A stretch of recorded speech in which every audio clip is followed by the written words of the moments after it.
वट सावित्री व्रत जो केवल पति की दीर्घायु का ही संकल्प नहीं, बल्कि एक स्त्री के प्रेम, साहस और तप की गाथा है। इसे करें पूर्ण विश्वास, सच्चे नियम और भक्ति भाव के साथ, क्योंकि वट सावित्री का पुण्य, सौभाग्य और सुख का वरदान है। आप सभी माताओं और बहनों को वट सावित्री की हार्दिक शुभकामनाएं। जिस स्त्री के व्रत में श्रद्धा हो, उसके संकल्प में भी शक्ति होती है। और वट सावित्री व्रत न केवल सुहाग की रक्षा का प्रतीक है, बल्कि नारी की शक्ति, प्रेम और तप का पर्व भी है। इस दिन माता सावित्री के समान बनने का प्रयास हर नारी करती है। तो आइए जानते हैं वट सावित्री व्रत की संपूर्ण विधि के बारे में।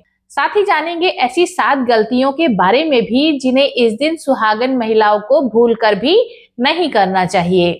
ज्येष्ठ मास की अमावस्या तिथि को हर साल वट सावित्री का व्रत रखा जाता है और कुछ जगह पर ज्येष्ठ मास की पूर्णिमा को भी वट सावित्री व्रत रखते हैं, जिसे वट पूर्णिमा के नाम से भी जाना जाता है। चाहे अमावस्या को व्रत रखे या पूर्णिमा तिथि पर, व्रत की विधि और कथा एक ही होती है। व्रत से एक दिन पहले कुछ तैयारियां करनी होती है, जिसे हम नहाए खाए भी कहते हैं, जिसमें एक दिन पहले ही घर के अच्छे तरह से साफ सफाई कर लेनी चाहिए। लहसुन और प्याज का त्याग एक दिन पहले से ही कर दिया जाता है और सभी पूजन सामग्री को भी इकट्ठा कर लेना चाहिए, जिसमें रोली, मौली, अक्षत, सिंदूर, चूड़ी, बिंदी, चुनरी यानी सुहाग की जो भी सामग्री हो। अगले दिन पूजा में आप जो भी वस्त्र पहनने वाली हैं और इसके अलावा सत्यवान सावित्री की मूर्ति या फिर तस्वीर, जल का कलश, धूप, दीप, फल, मिठाई, काले चने भी भिगोकर रख लेने चाहिए, क्योंकि अगले दिन परिक्रमा करते समय इन काले चनों का प्रयोग किया जाता है। इसके अलावा कच्चा दूध, जल और ब्राह्मण या सुहागिनों को दान में देने के लिए वस्त्र या दक्षिणा। सुहागिनों को या किसी ब्राह्मणी को दान में देने के लिए सुहाग की सामग्री भी एक दिन पहले ही तैयार रखनी चाहिए। आपको मन में यह भाव रखना है कि कल का दिन मेरी श्रद्धा, मेरी शक्ति और मेरी पूजा का दिन है। इस व्रत में क्योंकि बरगद यानी बड़ के पेड़ की पूजा की जाती है, तो आसपास जहां भी वट वृक्ष हो, वहां जाकर आपको अगले दिन व्रत की मुख्य पूजा करनी चाहिए। वैसे आप घर पर भी यह पूजा कर सकते हैं। अगर आसपास वट वृक्ष ना हो तो इसके लिए घर में एक दिन पहले ही किसी नर्सरी आदि से वट वृक्ष का पौधा लेकर आ जाए। गमले में उस पौधे को लगाकर पूजा और परिक्रमा की जा सकती है। अगर घर के आसपास नजदीक की जगह पर वट वृक्ष ना हो, कहीं दूर भी अगर वट वृक्ष हो तो वहां जाकर भी आप पूजा कर सकते हैं। तो वट वृक्ष की जानकारी भी आपके लिए एक दिन पहले ही होनी चाहिए, ताकि अगले दिन आपका समय ज्यादा बर्बाद ना हो। इस व्रत में व्रत के मुख्य दिन 2 थाली तैयार की जाती है, जिसमें पूजा की एक थाली में जो सामग्री रखी जाती है वह वट वृक्ष में अर्पित करनी होती है और दूसरी थाली में जो पूजन सामग्री होती है, जिसमें दान, दक्षिणा, फल, मिठाई आदि होती है, उसे आप घर पर लेकर आते हैं।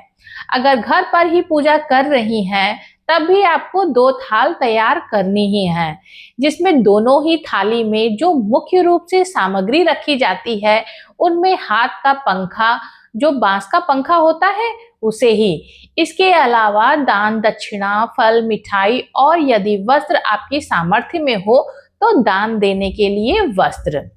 अब व्रत वाले दिन सुबह जल्दी उठकर स्नान कर ले।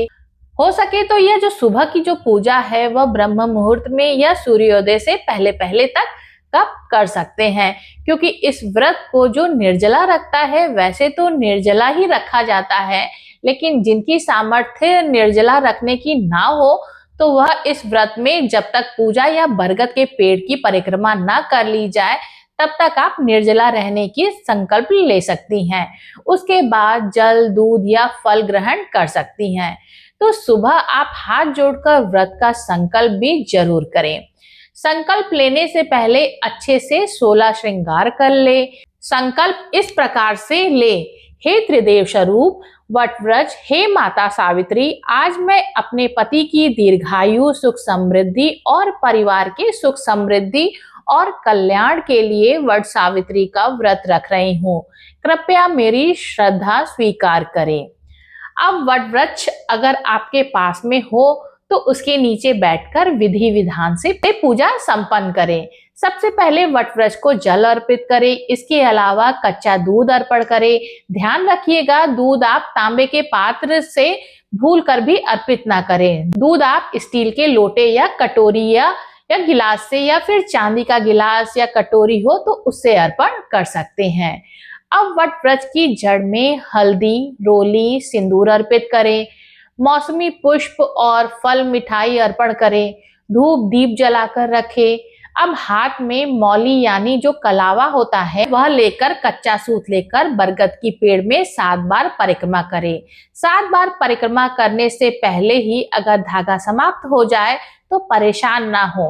बिना धागे के भी आप लगातार परिक्रमा करते रहे। परिक्रमा आपको सीधे हाथ से लेकर उल्टे हाथ की ओर, यानी जिस दिशा में घड़ी की सुई घूमती है उस दिशा में आपको परिक्रमा करनी है। परिक्रमा उल्टी कभी नहीं करनी चाहिए, नहीं तो व्रत का पुण्य नष्ट हो सकता है।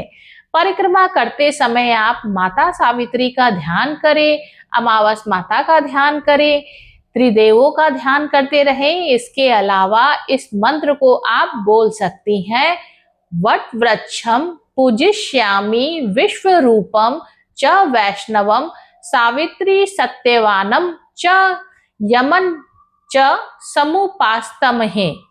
इस व्रत में सत्यवान सावित्री की प्रतिमा या तस्वीर की पूजा भी की जाती है।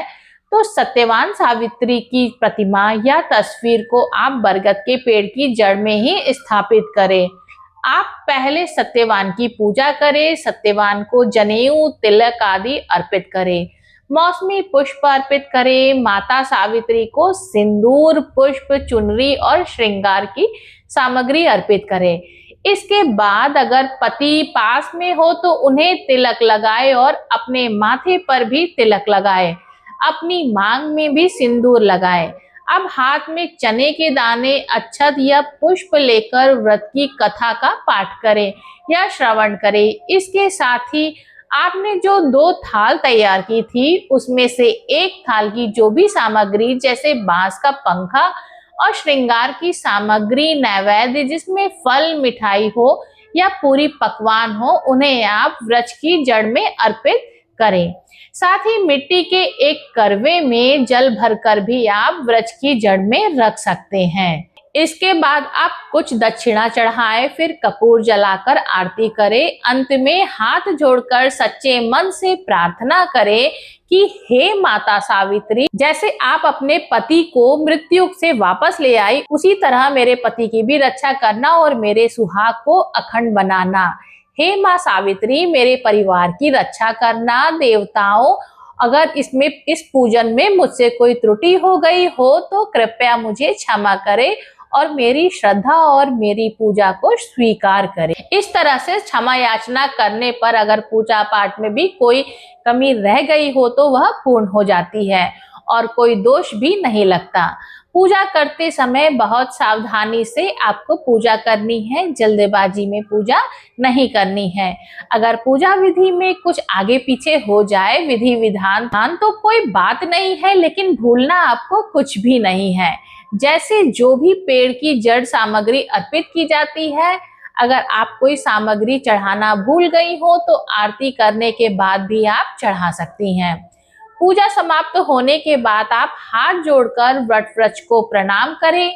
सभी देवी देवताओं का और अमावस माता का ध्यान करें और आसपास कोई भी ऐसा कूड़ा करकट ना रहने दे जो कि आपकी पूजा में विघ्न डाल सकता है।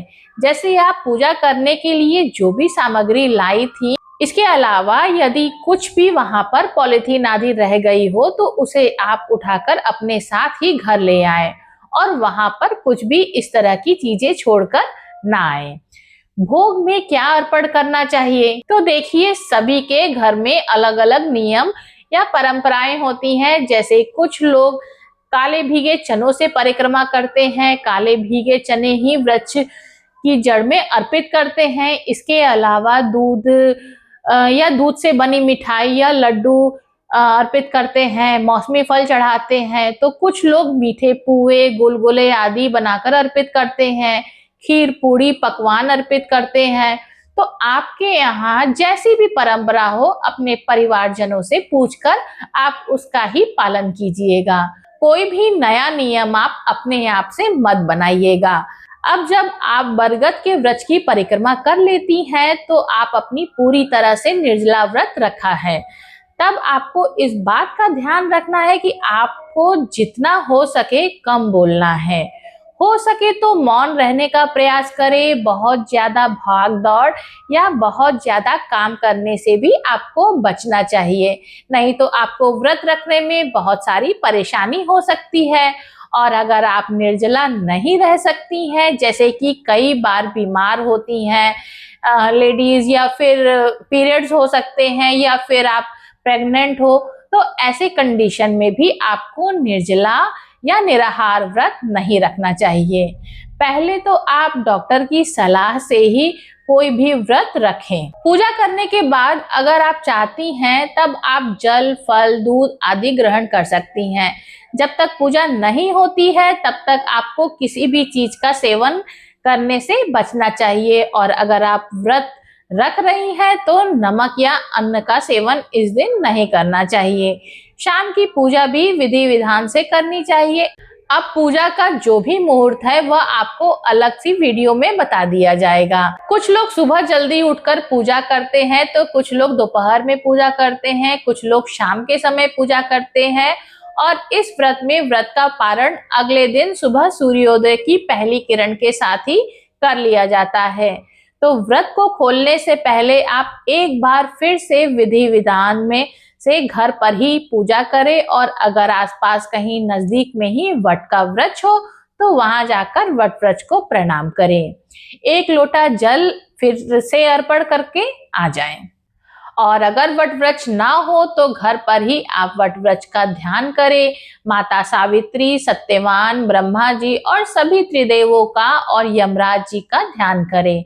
सभी से सच्चे मन से क्षमा याचना करें और माता सावित्री से सुहाग की सामग्री जरूर लें। माता सावित्री से सुहाग लें, जिसमें आपने एक दिन पहले जो भी सुहाग सामग्री जैसे सिंदूर, चूड़ी, बिंदी, काजल, मेहंदी आदि माता सावित्री को चढ़ाया है, अर्पित किया है, उसमें से कुछ आशीर्वाद के रूप में अपने लिए रखें। माता सावित्री को जो आपने सिंदूर चढ़ाया है, उसे अपनी मांग में भी लगाएं। 7 बार आप लगा सकती हैं और उसके बाद सभी को प्रणाम करें। और अपने दाहिने हाथ में थोड़ा सा जल लेकर या 7 काले भीगे चनों से यदि आप व्रत खोलते हैं, तो एक दाना कम से कम अपने हाथ में लेकर सबसे पहले ध्यान करके धरती माता को प्रणाम करके आप उस जल को और काले चने को मुंह में रखें और निगल जाए। इस तरह से आप व्रत का पारण कर सकते हैं। कुछ लोग बरगद के फल खाकर भी व्रत खोलते हैं, तो बरगद का फल आप खा सकते हैं, छोटा सा दाना कोई सा भी आप लेकर उसे ग्रहण कर सकते हैं। इसके अलावा मीठे गुलगुले से, नारियल पानी से, जूस से, जैसे भी आपके यहाँ पर व्रत खोला जाता है, उस तरह से आप व्रत खोल सकते हैं। अगर पति पास में हो, तो व्रत खोलने से पहले पति की पूजा करें, उन्हें तिलक लगाएं, उनके चरण स्पर्श करें और उसके बाद पति के हाथ से ही जल पीकर आप व्रत खोल सकती हैं। पूजा आप कभी भी करें, बस सच्चे मन से ही होनी चाहिए। अपने मन में किसी भी बात की कड़वाहट ना रखें। जब तक आपका व्रत रहता है, क्रोध ना करें और सुहाग की सामग्री आप जिस समय भी धारण कर रही होती हैं, क्रोध नहीं करें। चिड़चिड़ाहट ना रखें मन में। अगर आपके लिए निर्जला व्रत रखना बहुत मुश्किल हो, तो आप इसे मजबूरी में बिल्कुल ही ना रखें। मजबूरी में रखा गया व्रत हमेशा अधूरा ही रहता है या वो निष्फल रहता है। अगर आप प्रसन्न हैं, खूब श्रद्धा से या निर्जला व्रत करना चाहती हैं, तो ही व्रत रखें, नहीं तो आप फलाहार ग्रहण करके भी इस व्रत को रख सकती हैं। अब बात करते हैं कुछ ऐसी गलतियों की जो आपको इस दिन भूलकर भी नहीं करनी चाहिए, जिसका ध्यान आपको जरूर रखना चाहिए, क्योंकि यह गलतियां अगर आप कर लेती हैं तो आपका व्रत न केवल निष्फल हो जाता है, बल्कि जिस कामना से भी आप इस व्रत को रख रही हैं, हो सकता है वह कामना ही अधूरी हो जाए। तो सबसे पहली गलती यह है कि सबसे पहली गलती जो आपको नहीं करनी है, काले या सफेद रंग के वस्त्र पहनना। इस दिन सुहाग और शुभता का प्रतीक है। लाल, पीला, गुलाबी या हरा रंग का ही धारण करना चाहिए। काले या सफेद रंग को पूजा में ज्यादा शुभ नहीं माना जाता, यह समझ सकते हैं, अशुभ माना जाता है। दूसरा, वट वृक्ष की पूजा बिना स्नान किए नहीं करना चाहिए। साफ और स्वच्छ वस्त्रों में ही पूजा करनी चाहिए। अपवित्र अवस्था में वट वृक्ष की पूजा नहीं करनी चाहिए। तीसरा, व्रत में अन्न या तामसिक भोजन का सेवन नहीं करना चाहिए। यह व्रत निर्जल और फलाहारी होता है, तो प्याज और लहसुन और मांसाहार, बाहर के पैकेट जूस होते हैं, उनसे आप परहेज कर सकते हैं। चौथी गलती आपको यह नहीं करनी है कि पति से झगड़ा या पति से नाराजगी नहीं रखनी है। इस दिन का मुख्य उद्देश्य है पति की लंबी उम्र की कामना होता है, इसलिए किसी तरह का कलेश, क्रोध, तकरार या कटु शब्दों से बचना चाहिए। पांचवा है सिंदूर, बिंदी, चूड़ी या मांग का टीका ना पहनना। ध्यान रखिएगा कि इस दिन अधूरा श्रृंगार नहीं करना चाहिए। पूरे सुहाग की प्रतीकों को धारण करना चाहिए, अत्यंत आवश्यक होता है। छठा जो है वट वृक्ष की परिक्रमा उल्टी दिशा में नहीं करना चाहिए। देखिए, आपको ध्यान रखना है कि परिक्रमा हमेशा दक्षिणावर्ती दिशा में करना चाहिए, दाएं दिशा से करनी चाहिए। 7 बार परिक्रमा आपको जरूर करनी चाहिए। 7 बार परिक्रमा करने के बाद चाहे तो आप 11 या 21 या 108 बार परिक्रमा कर सकती हैं। 7वीं गलती जो आपको नहीं करनी है वह है बिना व्रत की कथा पढ़े बिना पूजा करना। केवल पूजा करने से ही व्रत अधूरा रह जाता है, तो माता सावित्री की कथा सुनना या पढ़ना इस व्रत में अनिवार्य होता है, तभी यह व्रत पूर्ण माना जाता है। इस दिन आपको अमावस माता की पूजा और अमावस माता की कथा को भी ध्यान करना चाहिए। तो यह थी वट सावित्री की पूजा से संबंधित जानकारी अच्छी लगी हो तो वीडियो को लाइक करें और चैनल को सब्सक्राइब करें।